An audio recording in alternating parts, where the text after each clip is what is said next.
Praise Lord. खुदावंद यीशु मसीह के मुबारक नाम में हम आपका खैर मकदम करते हैं। इस असेंबली ऑफ बिलीवर्स चर्च के प्रोग्राम ग्रेस ऑफ गॉड में आप सबका स्वागत है आज के इस दिन में, ताकि आप जुड़े और खुदावंद की आशीष को ग्रहण कर सके। तो आइए देखें इस प्रोग्राम को जो है grace of God.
Praise the Lord, hallelujah.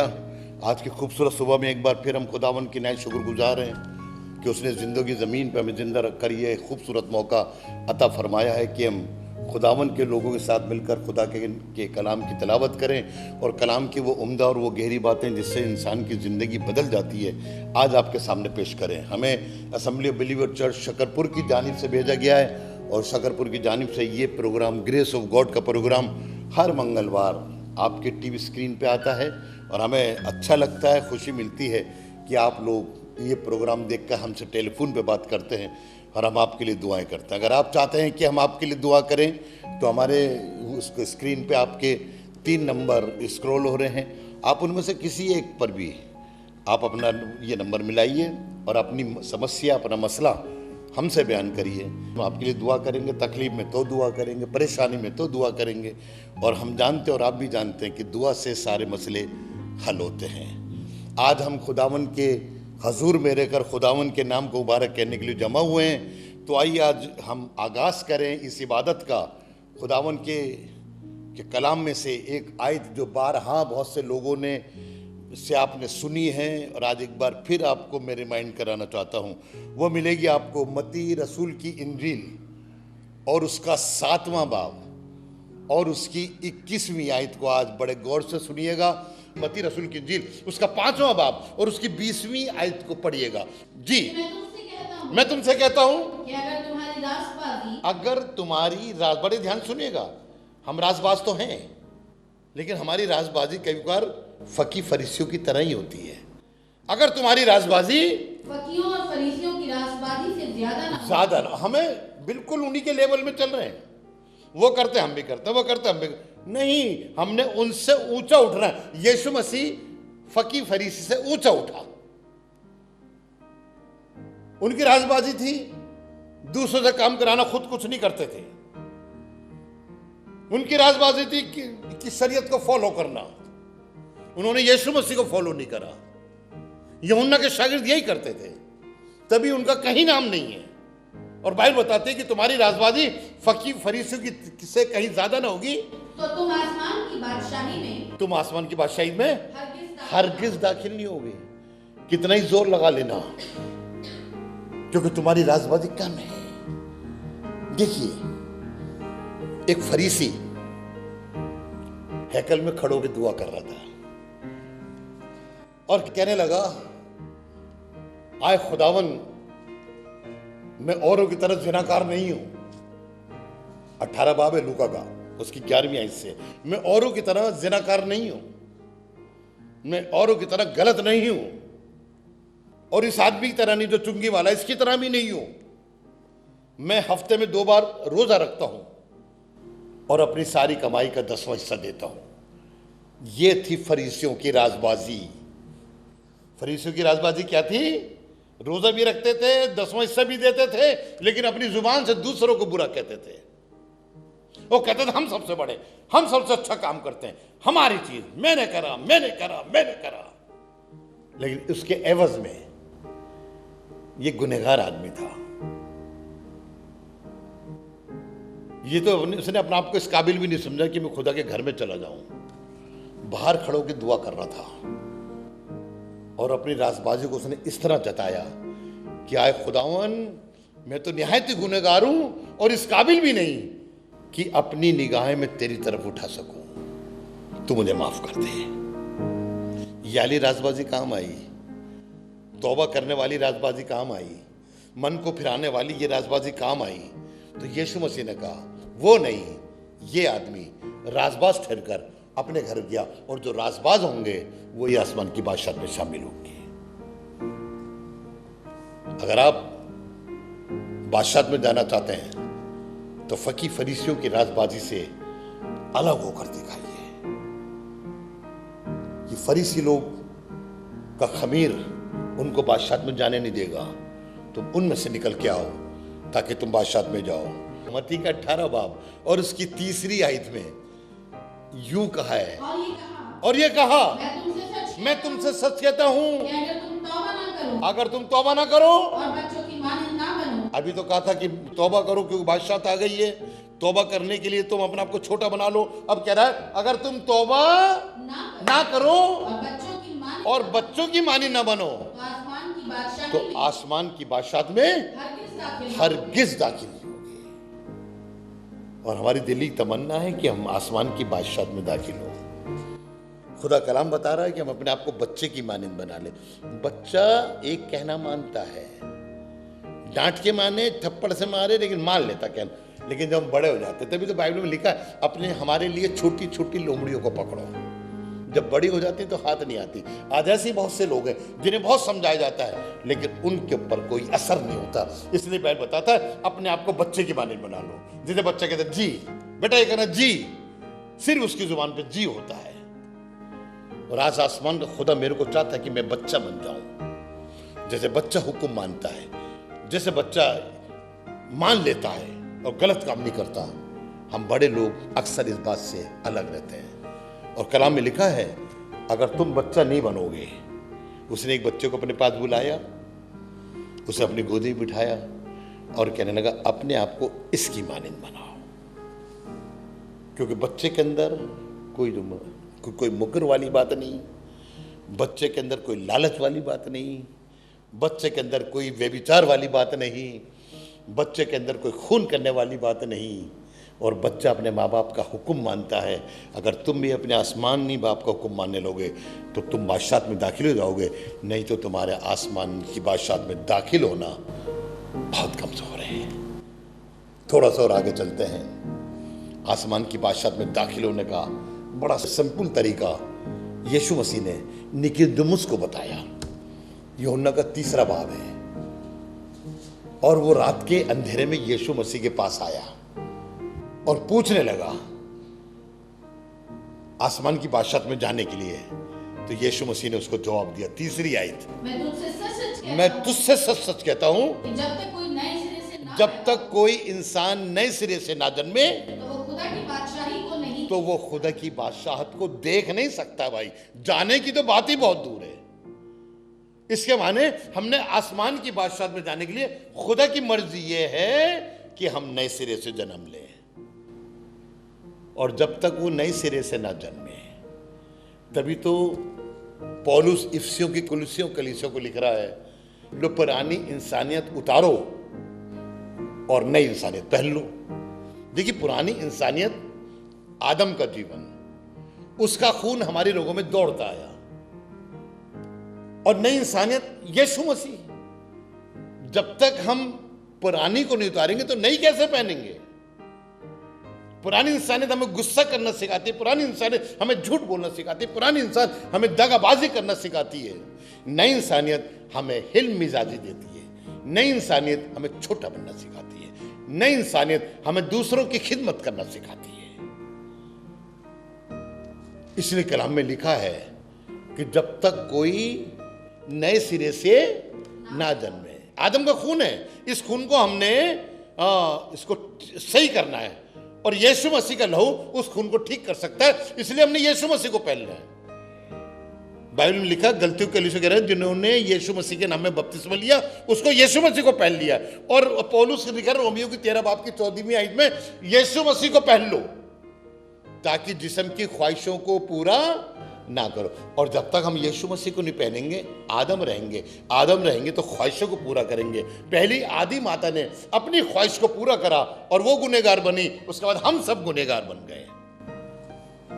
खुदा कलाम आपको बताने जा रहा है, खुदा कलाम आपको सिखाने जा रहा है कि हम नए सिरे से जन्म ले तो हम परमेश्वर के राज्य को देख पाएंगे। देखिए सिर्फ नए सिरे जन्म लेने में, पुरानी इंसानियत उतारने में, नई इंसानियत लेने में हम बादशाह को देखेंगे, लेकिन हमने तो दाखिल होना है। 3:5 जी यीशु ने जवाब दिया, मैं तुझसे सच सच कहता हूं जब तक कोई आदमी पानी से और रूह से, आपने बपतिस्मा तो लिया पानी से, लेकिन क्या आपका रूह का बपतिस्मा हुआ? जब रूह का बपतिस्मा होता है तो सारी चीजें रिन्यूड हो जाती है। आपकी बोली बदल जाती है, आपका सोच बदल जाता है, आपके ख्यालात बदल जाते हैं, आपका चाल चलन बदल जाता है जब रूह का बपतिस्मा ले लेते हैं। यीशु मसीह रूह का बपतिस्मा लेके तो निकला था, पानी का बपतिस्मा लिया और यूहन्ना ने कहा मैंने आसमान को खुला हुआ और रूह को कबूतर की माने उसके ऊपर ठहरते हुए देखा। जब उसने रूह का बपतिस्मा, वो तो रूह की पैदाइश था वैसे, जब उसने रूह का बपतिस्मा लिया तो लिखा है रूह उसे जंगल में ले गया। यानी यीशु मसीह ने अपने आप को इतना छोटा बना लिया कि वो रूह का कहना मानने लगा। उसने कहा जंगल में चलो, जंगल में गया। वो 1 आध दिन नहीं 40 दिन रहा। और बाइबल यही सिखाती है, अगर हम पानी और रूह से जन्म नहीं दे तो वो खुदा की बादशाहत में दाखिल ही नहीं हो सकता। देख तो लेगा, जिस तरह खुदा बाप ने मूसा को पहाड़ पे बुलाया और कहा वो देश कौन सा है, कह रहा कनान, कह रहा देख लो बेटा, जाओगे नहीं। यही आज बहुत से मसीहों के साथ हो रहा है, वो देख तो पाएंगे लेकिन जाएंगे नहीं, क्योंकि लिखा है ना वहीं पे 7:21 में जो मत्ती की, जो मुझे आए खुदा कहते हैं उनमें से हर एक खुदा की बादशाहत में दाखिल नहीं होगा, बल्कि वही दाखिल होगा जो मेरे बाप की मर्जी पे चलता है। उस टाइम बहुत सारे कहेंगे, सुनिएगा, हमने तेरे नाम से नबूवतें करी, हमने तेरे नाम से बदरूओं को निकाला, हमने तेरे नाम से बीमारों को शिफा दी। लेकिन मैं कहूँ, अंदर से आवाज आएगी, आए निकम्मो और बदकारो, मैं तुम्हें नहीं जानता कि तुम कौन हो। बताइए, वहां तक पहुंच गए, दाखिल नहीं हुए। मेरे और आपके साथ भी ऐसा ना हो, हम वहां तक तो पहुंच जाएं लेकिन दाखिल ना हो। खुदा बाप आपको बरकत देने जा रहा है आज की सच्ची सुबह के अंदर। खुदा का बेटा इसलिए आया कि हमें अंदर ले जाए, क्योंकि उसने खुद का दरवाजा मैं हूं और मेरे बगैर कोई भी मेरे बाप के पास नहीं पहुंच सकता। तो आपने यीशु मसीह की तरह अपना जीवन बिताना है। जब यीशु मसीह ने बैप्टिज्म लिया, आज तक बहुत से क्रिश्चियन लोग इसी एक टांग पे खड़ा, हमारा तो बैप्टिज्म हो गया, जो कि दिया था पादरी ने जब हम 6 महीने के थे, 8 महीने के थे।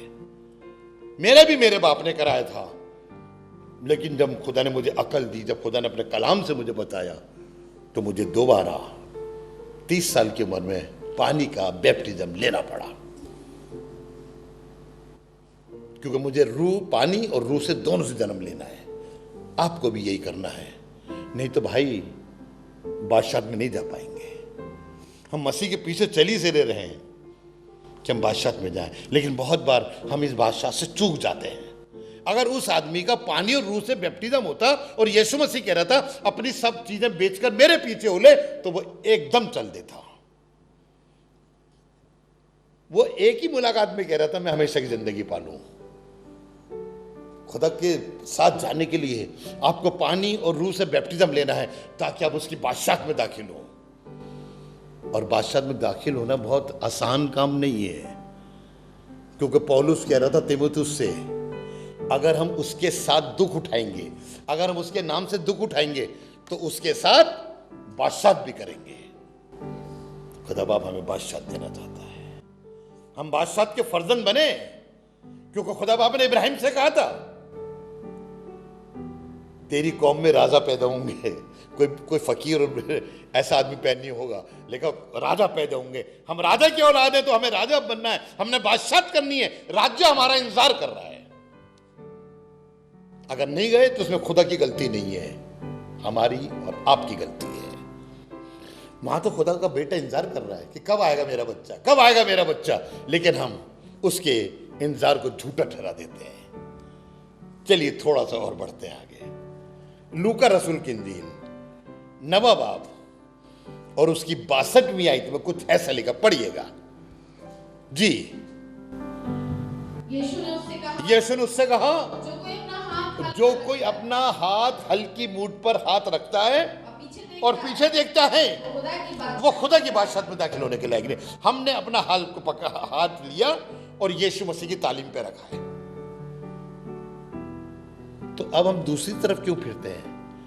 ये वाले रोजे भी रखते हैं 40 और एक दिन वाला भी रोजा रखते हैं। नहीं, जब कुछ अन्य जातियों के त्यौहार आते हैं तो हम उसमें भी शामिल हो जाते हैं। खुदा बाप ऐसे लोगों से खुश नहीं होता मेरे भाई। खुदा बाप आज आपको बताना चाहता है कि मैं तुम्हारे लिए आया हूं, तुम्हें बादशाहत में ले जाऊंगा। यीशु मसीह चाहे तो ऐसे ले जाता, पकड़ के खींच के ले जाता, लेकिन वो आपकी विल से ले जाएगा, आपको इस काबिल बनाएगा कि आप बादशाहत के दरवाजे पे आ जाए मेरे पास, और मैं तुम्हारा वहां पे इंतजार कर रहा हूं। जो हल्की मूठ पे हाथ रखे हैं, अगर जैसे मैंने खुदा की खिदमत को पकड़ा है, चाहे मेरे लिए कितने गर्दिश के दिन आ जाए, चाहे कितनी महामारी फैले, तो मैंने खुदा की ये खिदमत से अपना मुंह नहीं मोड़ना है, तभी तो मैं बादशाहत में जाऊंगा। जो हल्की मूठ पे हाथ रख के पीछे पलट के देखता है, आगे डर जाता है, जब उसने कहा कि यीशु मसीह से, आय उस्ताद अगर तू है तो मुझे भी हुक्म दे, मैं भी पानी पे चल कर आऊं, उसने हाथ तो रख दिया, लेकिन पलट के देखा हवा तेज चल रही है, गिरने लगा। आज यही काम मसीहों का हो रहा है। उन्होंने हल्की मुठ पे हाथ तो रख दिया है, लेकिन संभाल के रख नहीं पा रहे हैं। जब पीछे पलट के देख लेते हैं, तभी यीशु मसीह ने कहा, लूत की बीवी को याद रखो। उसने पीछे पलट के देखा, वो नमक का खंबा बन गई, जो हमारे लिए एक मिसाल है। नमक का खंबा बनना, उन्नति रुक जाना। बादशाह में कैसे जाओगे? तुम तो खंबा बन गए हो। खुदा बाप हमारी रूह को अपने साथ कबूल करना चाहता है, तो हम खुदा की बादशाह में जाने के लिए अपनी जिंदगी को दांव पे लगा दें। जब हम अपने बच्चों को ही अमेरिका, इंग्लैंड, किसी यूनिवर्सिटी किसी में भेजते हैं, तो अपनी सारा चीजें दांव पे लगा देते हैं। ऐसे आपको मसीह की जिंदगी पाने के लिए अपने आप को दांव पे लाना है। आपको पता मसीह जिंदगी कितनी अच्छी होती। हम लोग एक गाना गाते हैं, मसीह ही जिंदगी, बहुत प्यारा गाना है ये। कभी मौका मिला तो एक बच्चा गाएगा हमारा, और आप सुनेंगे कि मसीह की जिंदगी आनंद की जिंदगी है, खुश होते हैं उसमें। आखिरी बात बता के खत्म करूंगा। आप थक गए होंगे बहुत देर से, तो आज आपको आखिरी बात बताए खत्म करूं। रसूलों के अमाल प्रेरितों के काम 14 बाब और उसकी 22वीं आयत में ऐसा लिखा, पढ़े। प्रेरितों का, शागिर्दों के दिलों को मजबूत करते हैं। बड़े ध्यान सुनिएगा। और शागिर्दों के दिलों को, यहां पे रसूल लोग हैं, इनके भी शागिर्द बने। जैसे कि पौलुस का शागिर्द लूका था, पौलुस का शागिर्द मरकुस था, तो इनके जब ये बने शागिर्द, तो वो बहुत सारे शागिर्दों कह रहे हैं, और शागिर्दों के दिलों को मजबूत करते हैं, मजबूत करते, और ये नसीहत देते थे, ईमान पे कायम रहो, कि क्या पे? ईमान पे कायम रहो। और कहते थे जरूर है कि हम बहुत मुसीबतें सहकर, जरूर है कि हम बहुत सी मुसीबतें सहकर खुदा की बादशाही में दाखिल, खुदा की बादशाह में दाखिल होंगे। जब आप खुदा पर ईमान रखने लगेंगे, तो आपको मुसीबतों का सामना करना पड़ेगा। वो पौलुस जो कि वो घोड़े पे चलता था, उस जमाने में घोड़ा राजाओं के पास होता था। ये राजा कोई स्पेशल आदमी होता तो उसके पास होता था, और ये घोड़े पे चलता था और खुदा के लोगों को पकड़ के जेल खाने में डालता था। लेकिन जब इसने यीशु मसीह को जाना, यीशु मसीह की आवाज को सुना, यीशु मसीह के पीछे चलने लगा, तो इसने बड़ी मुसीबतें झेली। 5 बार तो उसने कोड़े खाए, 3 बार बेथे खाई, समुद्र में सफर करा, फट्टे के ऊपर रहकर जंगलों में रहा, अजगर उसके हाथ पे लिपट गया,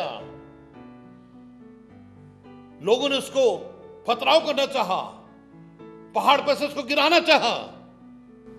इसने मुसीबतें सही, और आखिर में ये भी कहने लगा, मैं यरूशलेम जरूर जाऊंगा, चाहे मुझे यीशु के लिए अपना सर भी कटवाना पड़े। और जरूर से मालूम था, मैं मुसीबत सहूंगा तो मैं बादशाह में जाऊंगा। हम भी इस दुनिया में रहकर जब यीशु मसीह के लिए मुसीबत सहते हैं, चाहे कितना ही वायरस फैल रहा हो, चाहे कितने ही महामारी क्यों ना फैल रही हो, अगर आप मुसीबत सहेंगे, बादशाह आपका इंतजार कर रही है। आप मुसीबत नहीं सहेंगे, इस दुनिया में खुश रहिए। बादशाह में तो वही जाएंगे जो दुख उठाएंगे, और जो दुख नहीं उठाएगा वो खुदा की बादशाह में दाखिल नहीं होगा। लेकिन मैं चाहता हूं कि आप खुदा की बादशाह में दाखिल हो, खुदा बाप आपका इंतजार कर रहा है। आइए आपके लिए दुआ करें। खुदा बाप, हम तेरे शुक्रगुजार हैं कि तूने आज एक बार फिर हमें चिताया कि हमारे जहन में तेरी बादशाह की बातें बनी रहे, और हम इस दुनिया में जब तक जीते हैं तो एक बात हमारे जहन में बने कि मुझे मरने के बाद बादशाह में जाना है, और वहां बादशाह में जाने के लिए मुझे क्या क्या काम करने जो बाइबल बताती है, मुझे उन कामों पर अमल करना है, ताकि जब मेरी जान निकले, जिस्म तो दुनिया में रह जाए, लेकिन वो जान, वो आत्मा तेरे पास पहुंचे और हम बादशाह में तेरे साथ खड़े हो। आज सुनने वालों को खुदा बरकत दे, ताकि वो आलम बाला की फिक्र करें, ना कि आलम अरवा की। क्योंकि आलम अरवा में तो शैतान का राज्य है और आलम बाला यीशु तेरा राज्य है। हमें अपनी बादशाहत में लेके चल, हमें अपने काबिल बना, हमारी कमजोरियों से, हमारी खताओं से, हमारी गलतियों से, हमारे गुनाह से हमें माफ कर दे, ताकि हम सब शुद्ध किए जाएं, पाक किए जाएं और तेरी बादशाहत में दाखिल हो। सबको बरकत दे, प्रभु यीशु के नाम से मांगते हैं, आमीन आमीन। खुदा आपको बरकत दे। Praise the Lord. उम्मीद है कि आज आपने जरूर बरकत को हासिल किया होगा और खुदावंद ने आपको आशीष दी होगी। हम चाहेंगे कि आप हमसे संपर्क करें। अगर आप किसी भी तरीके की सहायता करना चाहते हैं, दुआएं हैं आपके पास, प्रार्थनाएं हैं, तो ज़रूर आप हमसे संपर्क करें। हमारा पता और हमारे नंबर्स आपके पास पहुंच चुके हैं। आप इनके द्वारा हमसे कांटेक्ट कर सकते हैं ताकि हम दुआओं में और आपके साथ मिलकर खुदावंद की महिमा में आगे बढ़ सके। Praise the Lord. खुदा आप सबको बहुत आशीष दे। हमारा एड्रेस है assembly of believers church, S410 street number 11, school block, Shakarpur, Delhi 110092। और अगर आप हमसे फ़ोन पे कांटेक्ट करना चाहते हैं तो हमारे नंबर हैं 8527158740 और दूसरा नंबर है 9891358387। इसके अलावा 9891152423